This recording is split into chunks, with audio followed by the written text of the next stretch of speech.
My annoying vegan daughter stormed into the steakhouse I work at, screaming I was an animal murderer. She got me in trouble at work, so I sent her to live with my meat-eating grandparents on their farm. My daughter has turned vegan about 6 months ago, and she has made it her mission to shove it down everyone's throats. The thing is, my wife and I have genuinely tried our best to accommodate it, and have gone as far as having a vegan family dinner night twice a week, buying vegan groceries for her. And for her birthday, we went to a vegan restaurant. We have also tried learning about veganism, and my wife has tried going vegan, but it wasn't for her. Personally, I can support the cause, but this lifestyle just isn't for me. I love steak too much. But the problem seems to be that my daughter is incapable of understanding that we do not want to be vegan. If my wife and I are eating meat or dairy, our daughter will take her plate of food and eat upstairs. She also refuses to speak to us for the duration of the day if she sees us cooking something non-vegan. We have even had to buy her a spare fridge to keep vegan products in, because she claims she will not keep her healthy, cruelty-free food alongside the disgusting murder meat. She will not stay in the same room as us if we are eating meat, meaning we only eat as a family twice a week on vegan dinner night. She is also very vocal about how great veganism is and what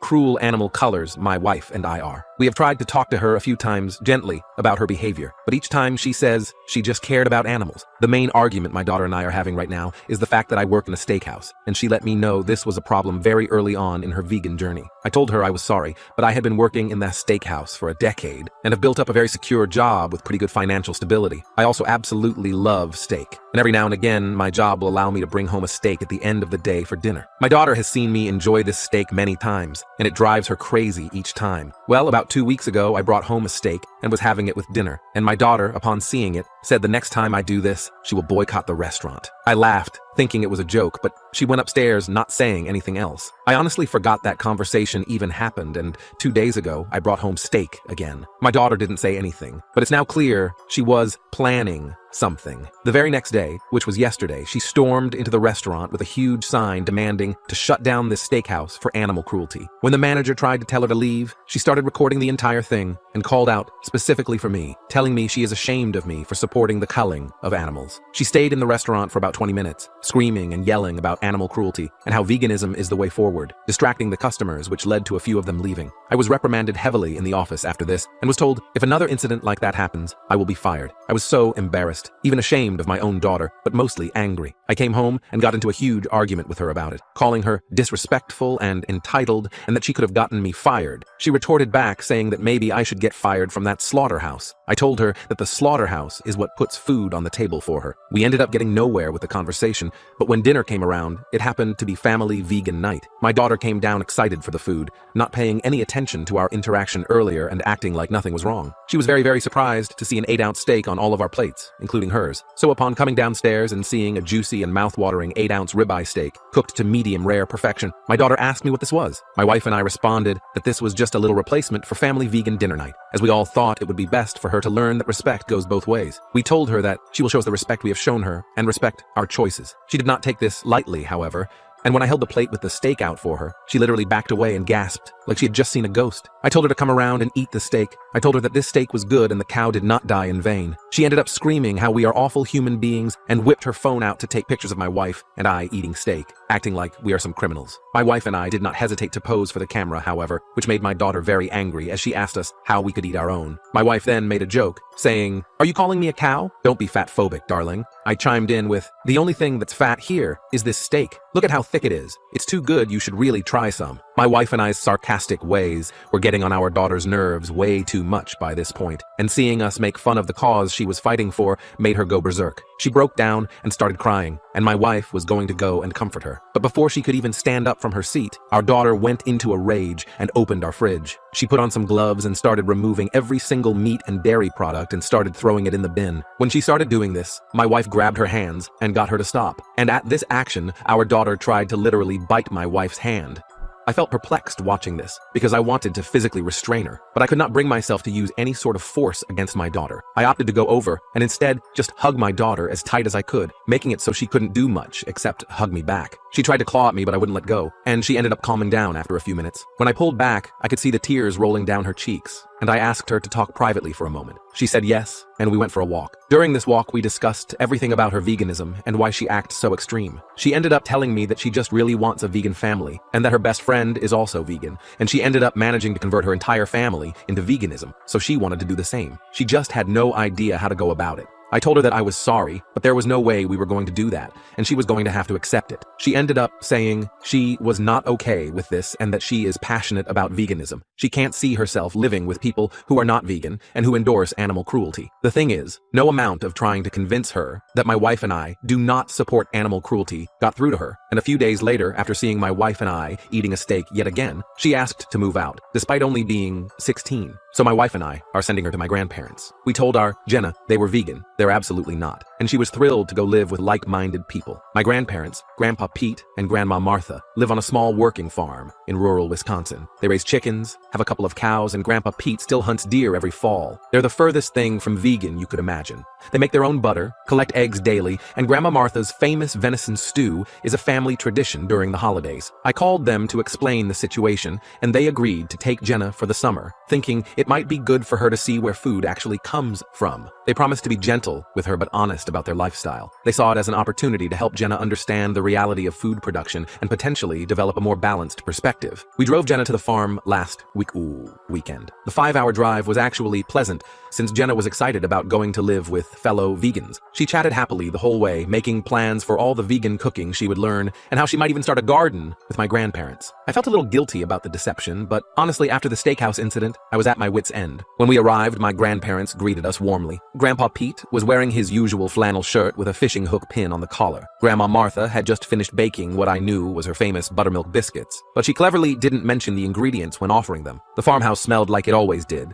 A comforting mix of fresh bread, simmering soup, and the faint, earthy scent that comes from living close to the land. Jenna was at all smiles as she hugged them both. Dad says you guys are vegan too. I'm so excited to learn your recipes. My grandparents exchanged a quick glance, but played along. We've got lots to teach you about food, Grandma Martha said carefully. I helped bring daughter's bags to the guest room while Sandra chatted with my grandparents in the kitchen. The room overlooked the chicken coop, but the chickens were in their hen house for the evening, so my daughter, Jenna, didn't notice. I figured she'd discover the truth soon enough, but I hoped by then she'd be settled in and maybe learn something. As we were saying our goodbyes, my daughter Jenna was practically bouncing with excitement. This is going to be the best summer ever. Finally, I'll be with people who understand. I hugged her and said, just keep an open mind while you're here, okay? She rolled her eyes. Unlike you and Mom, I already have an open mind. On the drive back home, Sandra expressed doubts about our plan. Do you think this is really going to work? She's going to freak out when she realizes they're not vegan? I shrugged. Maybe, but my grandparents are smart and patient. They won't push her, but they'll give her a reality check about where food comes from. Plus, they're far enough away that she can't just storm home when she's upset. When we got home that night, the house felt weirdly quiet without Jenna's constant veganism lectures. We made bacon and eggs for dinner just because we could, without having to hear about pig intelligence or chicken periods. Grandpa Pete called the next morning. Apparently Jenna had woken up to the sound of roosters crowing and had gone to the window to discover the chicken coop. She'd come downstairs demanding explanations. She's pretty upset, Grandpa Pete said. But we told her that we respect all animals here, even the ones we eat, and that everything on our farm is ethically raised. She didn't storm off, which I consider progress. I felt relieved that at least she hadn't tried to flee immediately. Just give her time, I told him. And thanks again for doing this. 2 days later, I got a text from Jenna. I know what you did. This isn't over. Then radio silence. Meanwhile, things at work calmed down. Marcus seemed to have moved past the protest incident, and customers had stopped asking about that crazy vegan girl. I was just starting to relax when I got a call from Grandma Martha a week into Jenna's stay. You might want to sit down for this, she said, and my stomach immediately nodded. What happened? I asked, bracing for the worst. Well, Jenna tried to free the chickens last night. I groaned. How many got out? All 23 of them. But that's not the interesting part, Grandma Martha continued. When the neighbor's dog came running into the yard after the chickens, Jenna panicked and started herding them back into the coop to protect them. I couldn't believe what I was hearing. She put them back, every last one, and then she stood guard with a broom until your grandfather chased the dog away. Grandma Martha chuckled. She was in tears afterwards, saying she didn't realize how dangerous it was for them outside the coop. It was a small victory, but it gave me hope. Maybe this summer on the farm would help Jenna understand the complexity of our relationship with animals rather than seeing everything in black and white. That hope was short-lived. The next day, Grandpa Pete called to tell me Jenna had contacted her friend Taylor, who was organizing an online campaign against my grandparents' farm. They had already received several angry messages on their farm's Facebook page, and someone had left a negative review calling them animal abusers. Grandpa Pete wasn't angry, just concerned. She's a teenager with strong convictions. I respect that. But she needs to understand there are consequences to actions like this. I promised I would talk to her. When I called Jenna, she refused to speak to me at first, but eventually took the phone from my grandmother. "You lied to me," she said immediately. "I did," I admitted. "But only because you weren't willing to listen or compromise. Attacking Grandma Martha and Grandpa Pete online isn't okay, Jenna. They've done nothing but open their home to you." "They kill animals," she hissed. "They raise animals with care and respect," I countered. "Have you even bothered to learn about their farming practices? Or are you just assuming the worst because it fits your narrative?" I could tell Jenna was fuming on the other end of the line. The silence stretched out uncomfortably before she finally spoke. "Fine, I'll call Taylor and ask her to stop the online campaign," she muttered, her voice tight with barely contained frustration. "Thank you," I said, trying not to sound too relieved. "Just give the farm a chance, okay? That's all I'm asking." She hung up without saying goodbye, the abrupt disconnect emphasizing her anger. I sighed heavily, rubbing my temples before calling my grandparents back to let them know Jenna would hopefully be calling off her friend. Grandma Martha sounded optimistic, her voice carrying that characteristic warmth that had always comforted me as a child. "Don't worry too much," she said. "Your grandfather has been taking her around the farm this morning. She might be coming around, little by little. You know how teenagers are. They need time to adjust to new ideas." I wasn't convinced, but thanked them again for their patience with my difficult daughter. When I told Sandra about the chicken escape in the online campaign, she looked worried, her forehead creasing in that way it always did when she was truly concerned. "Maybe this wasn't such a good idea, she said, pacing our kitchen. "What if she tries something worse next time? Your grandparents are in their 70s. They shouldn't have to deal with this kind of stress." I shook my head firmly. "My grandparents can handle it. They raised me, remember? And I was no picnic as a teenager either." The memory of my own rebellious years gave me a strange sense of karmic justice now that I was dealing with Jenna. Sandra raised an eyebrow skeptically. "You weren't trying to liberate livestock." "No, but I did throw all of Grandpa Pete's fishing gear into the pond once after watching Free Willy," I admitted with a sheepish smile. Sandra burst out laughing, which helped ease some of the tension that had been filling our home since this whole situation began. The next week passed without incident. I checked in with my grandparents daily, and they reported that while Jenna was still standoffish, she had stopped actively trying to sabotage farm operations. In fact, Grandpa Pete mentioned that she'd started helping Grandma Martha in the garden,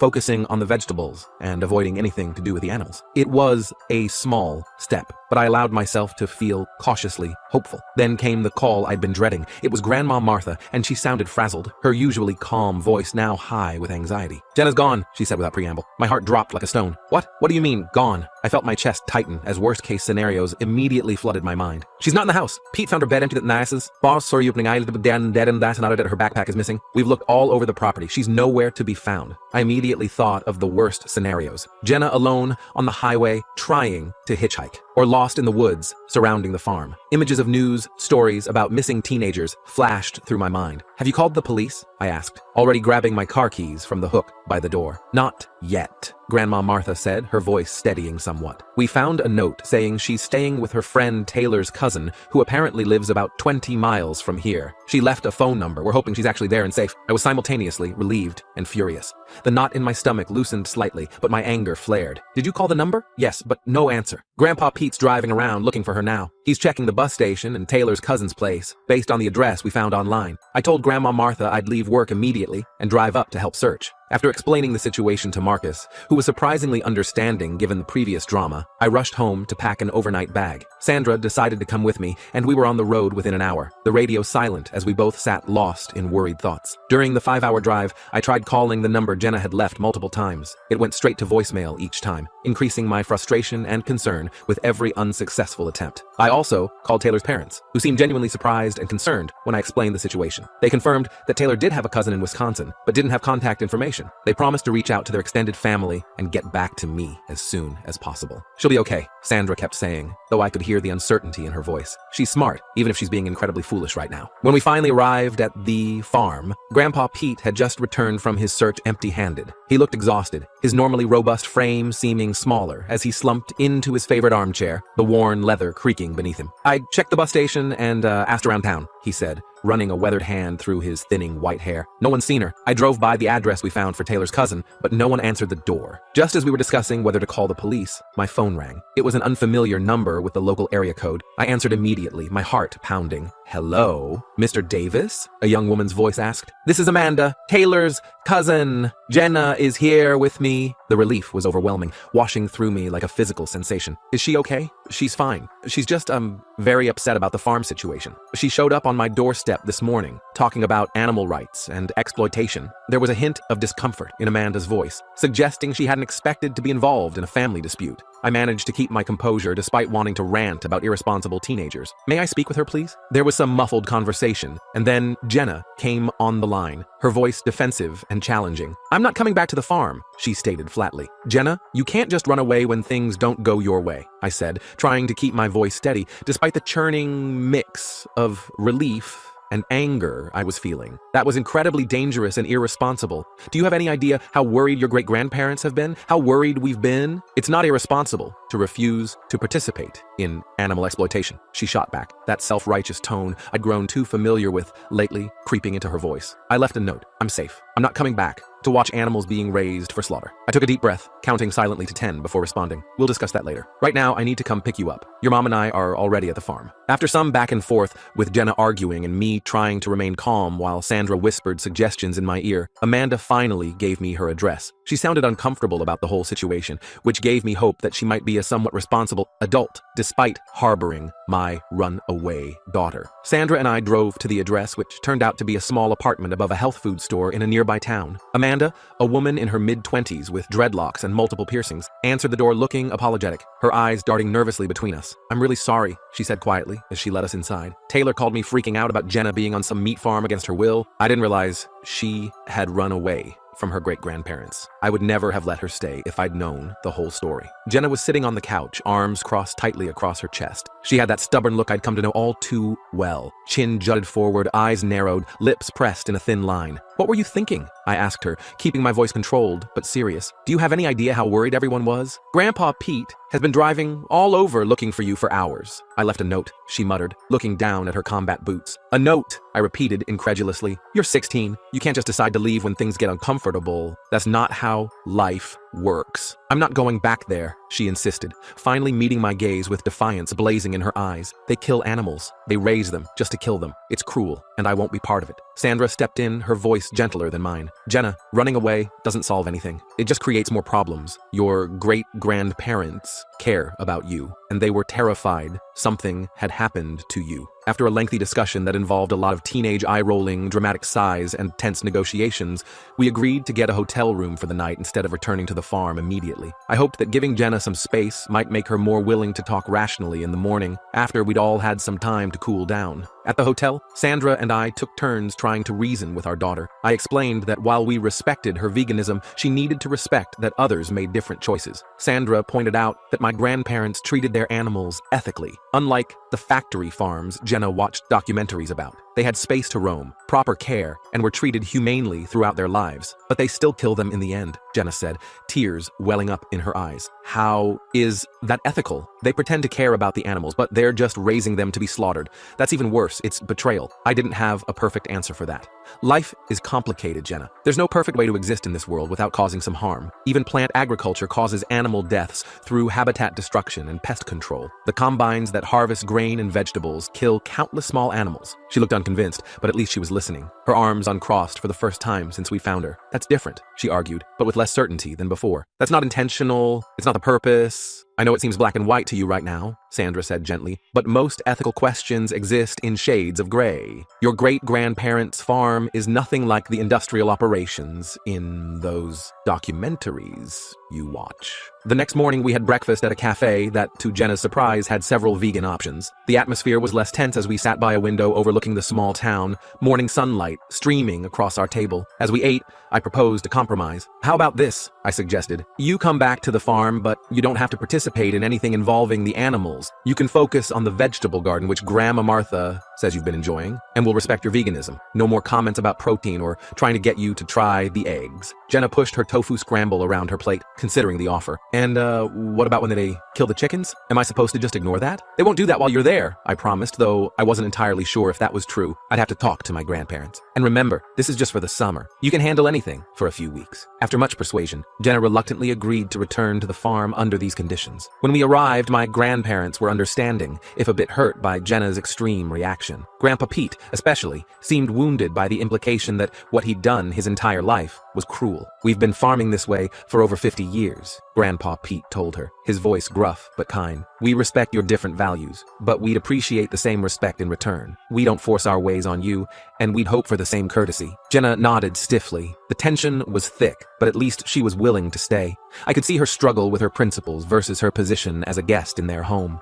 That night, before Sandra and I headed back home, I had a private conversation with my grandparents about how to handle the situation moving forward. We sat at their kitchen table, the same one where I'd eaten countless meals as a child, sipping tea from the mismatched mugs Grandma Martha had collected over decades. "Just be yourselves," I advised. "She needs to see that you can care deeply for animals even if you also use them for food, and maybe avoid any processing while she's here. Let her see the day-to-day reality of farm life without the parts she finds most objectionable." Grandma Martha nodded, her silver hair catching the kitchen light. "We can do that, and I'll focus on teaching her about the garden. Did you know she's actually got quite a green thumb? She's been germinating heirloom tomato seeds and asking all sorts of questions about organic growing methods." This small positive note gave me hope as Sandra and I drove back home the next day. For the next 2 weeks, things seemed to stabilize. My grandparents reported that Jenna was still standoffish, but was spending hours in the garden and had even started learning to can vegetables with Grandma Martha. She seemed to find satisfaction in the tactile, productive work of growing and preserving food. Then came the watershed moment. Grandpa Pete called me one evening, sounding oddly proud, his voice animated in a way I hadn't heard since this ordeal began. "One of our hens was being attacked by a fox this morning," he said. "Jenna saw it happening from the kitchen window and ran out there with the garden hoe, yelling and swinging to scare the fox off. Never seen someone move so fast." I sat up straighter, surprised. "Really? Is the chicken okay?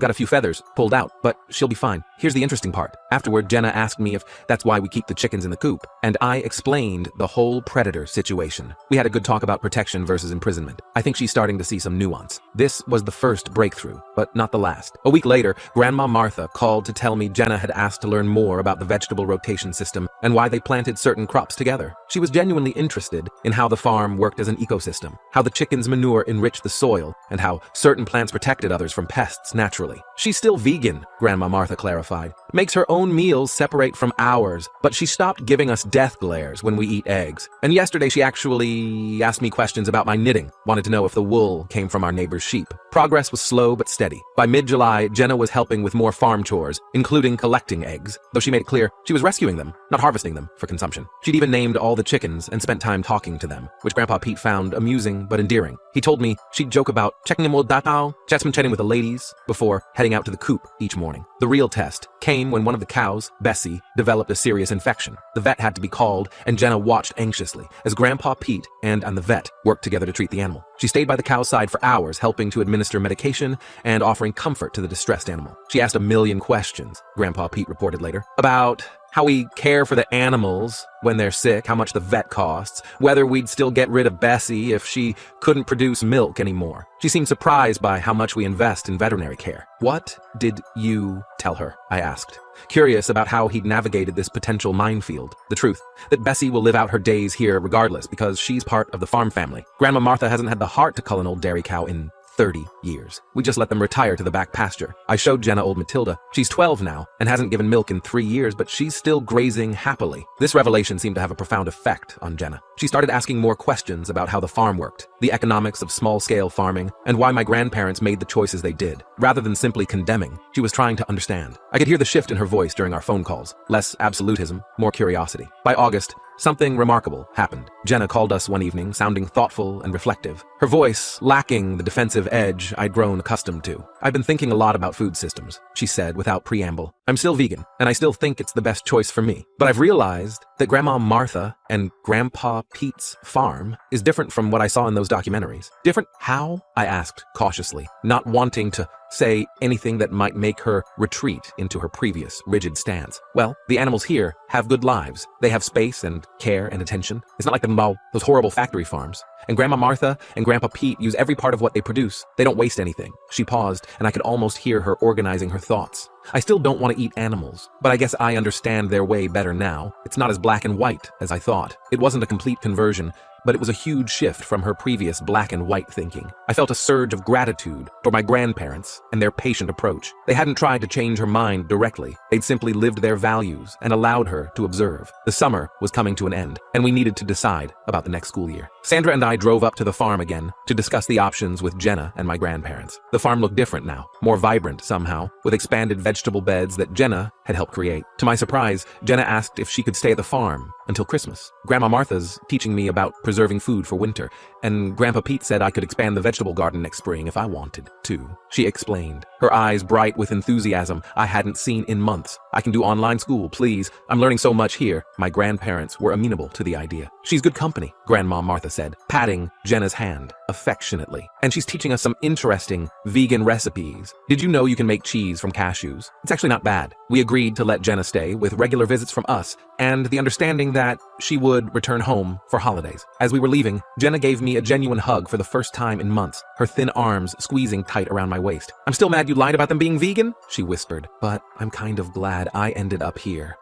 Back at home, Sandra and I adjusted to our quieter house. We still ate meat, but I found myself bringing home steaks less often, not because I felt guilty, but because I'd gained a new appreciation for the source of my food through Jenna's experience. When I did buy meat, I started checking labels more carefully, looking for indications of how the animals were raised. About a month later, I was at work when Marcus called me into his office again. My stomach clenched, remembering the last time this had happened, Jenna's protest still fresh in everyone's memory. "You've got a visitor," he said, looking puzzled rather than angry. In the office was Taylor, Jenna's militant vegan friend. She looked uncomfortable, twisting the strap of her purse in her hands, her usual confident demeanor nowhere to be seen. Hi, Mr. Davis," she said. "I wanted to apologize for helping with that protest thing. Jenna and I have been talking, and she told me about her great-grandparents' farm. It sounds different from what I expected." I was stunned. "Thank you, Taylor. That's very mature of you." She nodded, her gaze meeting mine briefly before darting away. "Jenna said they treat the animals with respect, and she said I should see where my food comes from too, instead of just watching videos online.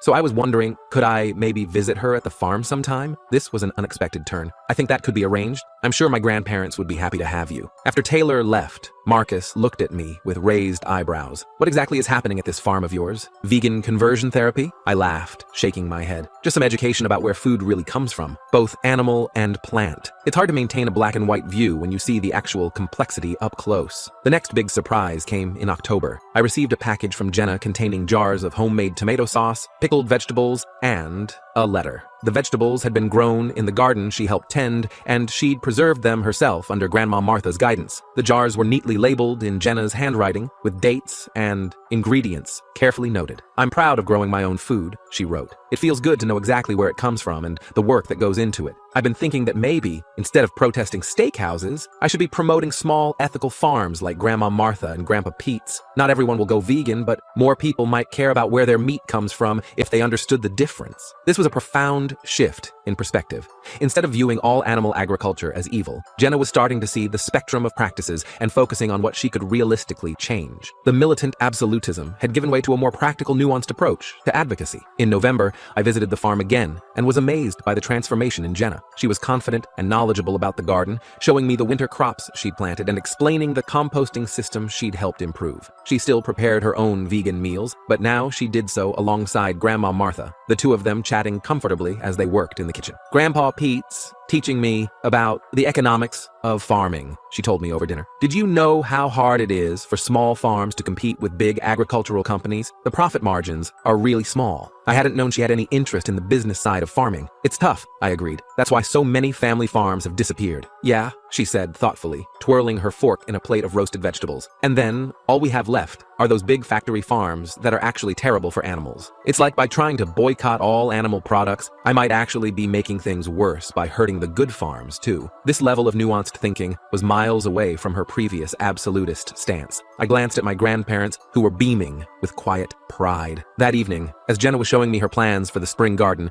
she asked a question that caught me off guard. "Dad, Do you think I overreacted about your job at the steakhouse? I chose my words carefully. I think you felt very strongly about your values, which isn't a bad thing. But yes, I think you took it too far by protesting at my workplace. She nodded slowly. I've been thinking about that. I was so focused on being right that I didn't consider how it would affect you. That wasn't fair. It was the closest thing to an apology I was likely to get, and I appreciated it. Thank you for saying that. It means a lot. When Thanksgiving approached, we had a family discussion about the holiday meal. Traditionally, turkey was the centerpiece of our celebration, but with Jenna's veganism, we needed to find a compromise. To my surprise, it was Jenna who proposed the solution. What if we get a locally raised, ethically produced turkey, but also have several vegan dishes that everyone can enjoy? I can make them with Grandma Martha. Sandra looked at me, eyebrows raised. That sounds reasonable. Are you sure you're okay with us having turkey, Jenna? I won't eat it, she said firmly. But I understand now that my way of eating isn't the only ethical way. It's more important where the food comes from and how it was raised. On Thanksgiving Day, our table was an unusual but harmonious mix.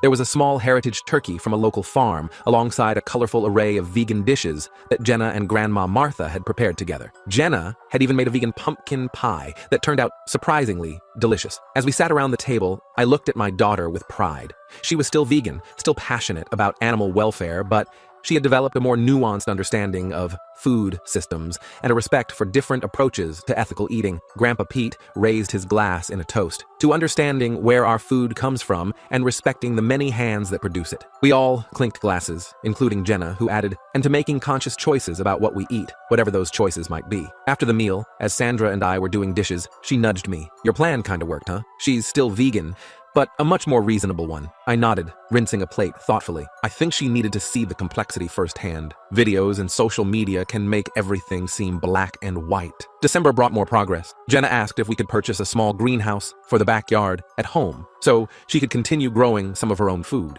She'd developed a real passion for gardening and wanted to bring that back with her when she returned after Christmas. And maybe we can find a local farm for eggs and dairy, she suggested. For you guys? Not for me, but somewhere the animals are treated well, like at Grandma Martha and Grandpa Pete's. I was touched by her consideration. I think that's a great idea. The final test came a week before Christmas, when Jenna accompanied Grandpa Pete to the farmer's market to sell some of their preserved vegetables and eggs. She helped set up the stand and interacted with customers, proudly explaining the sustainable practices used on the farm. When they returned, Grandpa Pete couldn't stop grinning. You should have seen her talking to people about responsible farming. A customer asked why our eggs were more expensive than supermarket ones, and Jenna gave this whole eloquent explanation about the real cost of food production. Jenna blushed, but looked pleased. I just told them the truth about how the chickens live and why that matters. As Christmas approached, Jenna packed up her things to come home. She'd spent nearly 6 months at the farm, arriving as a militant vegan zealot and leaving as a thoughtful advocate for sustainable food systems. She was still vegan, but her perspective had expanded enormously. On her last morning at the farm, Grandpa Pete presented her with a gift, a custom-made sign for her future garden that read, "Jenna's Ethical Eats." She hugged him tightly, tears in her eyes. The drive home was filled with Jenna's excited plans for her greenhouse and garden. She also had ideas about starting a blog focused on ethical food sourcing, whether vegan or omnivorous. "I want to build bridges instead of just yelling at people," she explained. "That doesn't work anyway. Nobody listened when I was protesting at the steakhouse." I felt an overwhelming relief that my daughter had found a more constructive outlet for her passion. As we pulled into our driveway, I remembered the angry, self-righteous teenager who had stormed into my workplace 6 months ago and marveled at the thoughtful young woman beside me now. That night, as we sat down to dinner, there was no drama, no storming off, no accusations of murder, just a family eating together, Sandra and I with our chicken, Jenna with her lentil loaf, and having a normal conversation. It wasn't perfect harmony, but it was mutual respect, and after the year we'd had, that felt like a miracle.